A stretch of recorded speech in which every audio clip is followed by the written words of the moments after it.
Halo, assalamualaikum warahmatullahi wabarakatuh. Selamat siang ya, atau selamat sore buat teman-teman, khusus yang selalu menantikan video-video terbaru atau updatean terbaru dari channel Solusi Utang. Saya ucapkan ribuan terima kasih buat Anda semuanya, tanpa kecuali ya. Baik Anda yang baru hadir, yang baru bertemu dengan channel ini, atau sudah lama, saya ucapkan terima kasih banyak. Kali ini saya mau berpesan buat teman-teman semuanya ya, karena ini banyak ini di email yang masuk.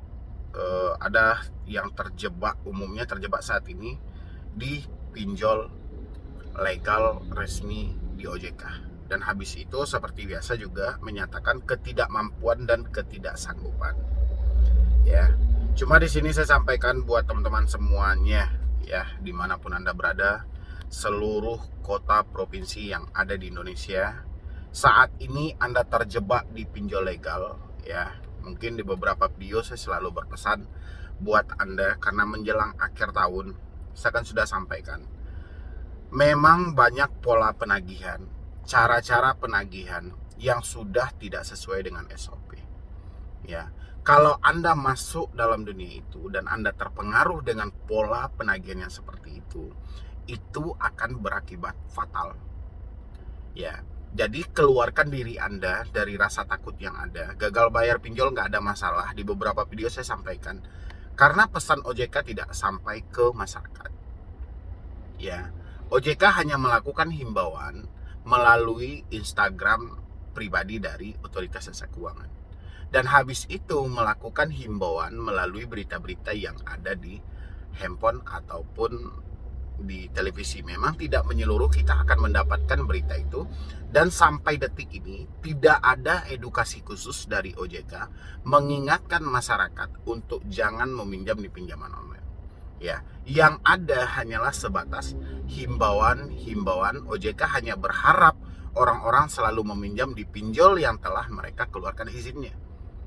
Pada dasarnya OJK tidak tahu permasalahan apa yang dialami oleh masyarakat di lapangan. OJK tidak paham hal itu, dan OJK membentuk yang namanya Asosiasi Fintech Pendanaan. Ini lebih fatal lagi, yang seharusnya asosiasi ini bisa menjembatani semua permasalahan yang ada, tapi kenyataannya tidak.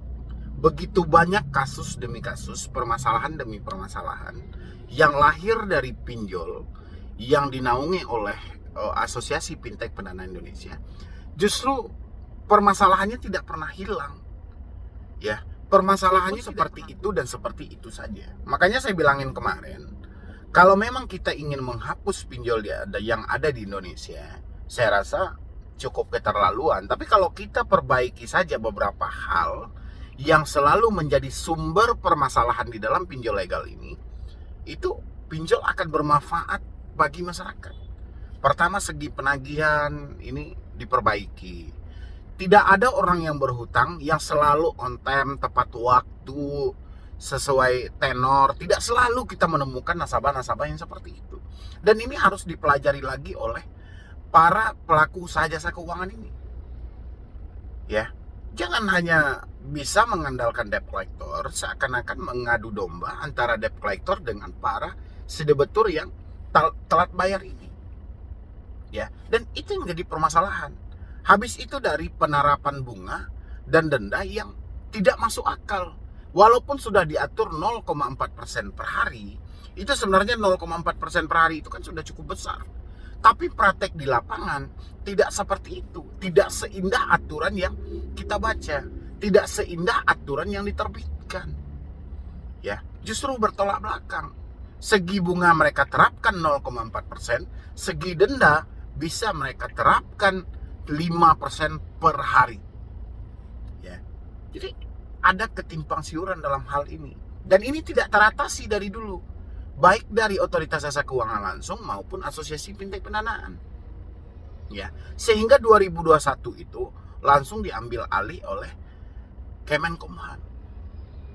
Langsunglah di situ disampaikan bahwa waktu itu pidato presiden itu sebenarnya jelas, pinjol ini meresahkan, pinjol ini membebankan masyarakat, pinjol ini dengan bunga yang tinggi. Tapi OJK mencarikan tumbalnya bahwa pinjol yang membebankan bunga tinggi itu adalah ilegal ya. Seakan OJK tidak tidak mau bahwa pinjol yang telah mereka keluarkan izinnya itu juga ikut meresahkan, tapi OJK menutupi hal itu, ya, seakan dikambing hitamkanlah pinjol ilegal. Ya, saya selalu melogikakan buat teman-teman semuanya, dari mana pinjol ilegal mendapatkan data kita, sementara kita cuma minjem di pinjol legal. Ya, itu bukti nyata loh. Tapi OJK seakan tutup mata dalam hal itu. Makanya saya bilangnya, Anda gagal bayar saat ini, tidak mampu bayar saat ini, itu nggak ada masalah. Karena memang pesan OJK dan edukasi dari OJK itu tidak ada. Ya, yang ada itu hanya himbauan dan promosi dari otoritas jasa keuangan untuk melakukan atau melancarkan usaha dari pinjol-pinjol yang telah mereka keluarkan izinnya. Jadi saya kadang mikir, apakah ada kesepakatan kerjasama atau perjanjian kerjasama dengan memenuhi target, sehingga seakan kita lihat OJK selalu gini, cek legalitas pinjol Anda dan pinjamlah pinjol yang telah terverifikasi. Ya, dengan ada postingan yang seperti itu, seakan-akan OJK membenarkan apapun yang terjadi dari pinjol legal. Makanya saya hari ini mendukung kalau banyak orang yang gagal bayar gitu loh. Ya, banyak orang yang tidak mampu bayar. Kenapa? Karena memang ada program yang salah dalam pinjol ini. Penerapan bunga, pola penagihan, habis itu segi keamanan data. Ada yang salah dalam hal ini. Makanya ketika orang menyatakan tidak mampu, tidak sanggup, ya saya mendukung penuh aja. Kenapa Anda selalu melihat Medibroni selalu mendukung Anda dalam aksi gagal bayar? Walaupun ini kan salah sebenarnya ya. Karena memang tidak sesuai dengan perjanjian yang ada gitu loh. Anda meminjam dengan perjanjian ingin dibalikan dananya ya full dengan bunga-bunganya sesuai dengan perjanjian digital yang ada. Tapi praktek di lapangan ini kurang ajar banget gitu loh. Kejam ini program ini program yang menghancurkan ekonomi Anda. Ya. Jadi ini nggak menolong karena saya ginilah, apapun aplikasi yang masih mode online, itu hampir semua iklannya ada di situ. Jangankan di YouTube ya, jangankan di YouTube ataupun di Snack, di TikTok dan lainnya. Aplikasi, bahkan aplikasi edit video yang berbasis online, ya, ada iklan pinjol di dalam itu.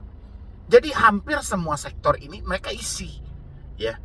Semua celah mereka isi untuk promosi mereka. Jadi memang pasti akan ada ditemukan momen-momen tertentu untuk orang membutuhkan dana mendesak, dan inilah yang mereka butuhkan. Ya, makanya setiap iklan mereka untuk kebutuhan kepentingan kencan lah orang pasangan, untuk makan-makan lah traktir teman, untuk biaya melahirkan lah gitu loh, untuk biaya apa. Yang penting itu semuanya hanya sebatas kebutuhan konsumtif dan gaya hidup gitu loh.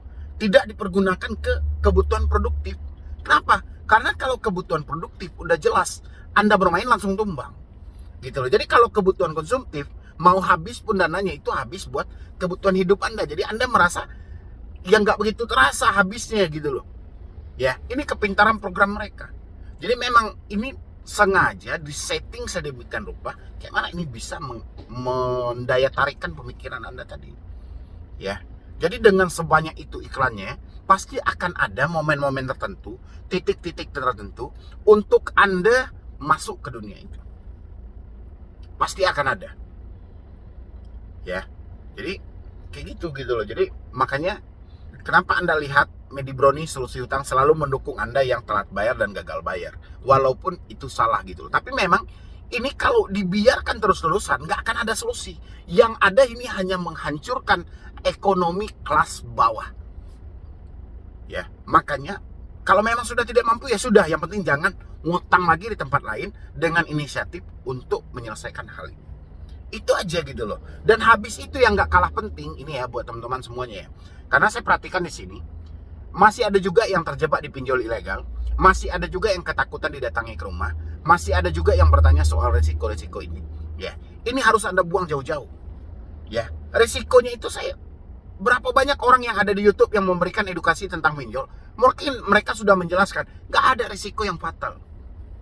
Ya, yang fatal itu cuman pola pikir Anda. Kenapa? Karena memang cara berpikir Anda itu yang sedang dipermainkan, ya, oleh settingan program mereka. Gitu loh. Jadi memang gimana ya? Seakan-akan Anda ini menjadi kaki tangan. Anda yang meminjam menjadi kaki tangan untuk memperkaya para investor asing yang menginvestor ke pinjol ini. Ya, karena hasil kerja Anda yang akan mereka ambil tanpa Anda sadari. Ya, tanpa Anda sadari. Hutang menumpuk, hasil kerja Anda habis. Anda nggak sadar. Kapan sadarnya, Bang? Ketika semuanya sudah tidak ada lagi. Duit habis, ini tenggelam, semua tenggelam. Baru muncul kesadaran yang ada. Disitulah mulai penyesalan terbit. Ya, jadi buat teman-teman semuanya yang tidak mampu, yang tidak sanggup, yang baru gagal, yang baru jatuh tempo, ya sudah, nggak usah takut, nggak usah cemas.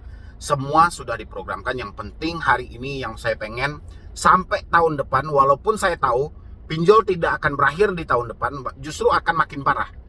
Ya, tapi minimal Anda yang hari ini terjebak sudah memperbaiki diri Anda tahun depan. Ya, jangan ada lagi di posisi yang seperti ini. Biarkan orang-orang yang terbaru juga nanti kita perbaiki juga. Karena memang mengedukasi semuanya sulit. Saya mempunyai media cuman kecil. Anda lihat, subscriber saya cuma 500 ribuan. Ya, sementara pinjol menanam iklan mereka hampir di semua plafon YouTuber terkenal.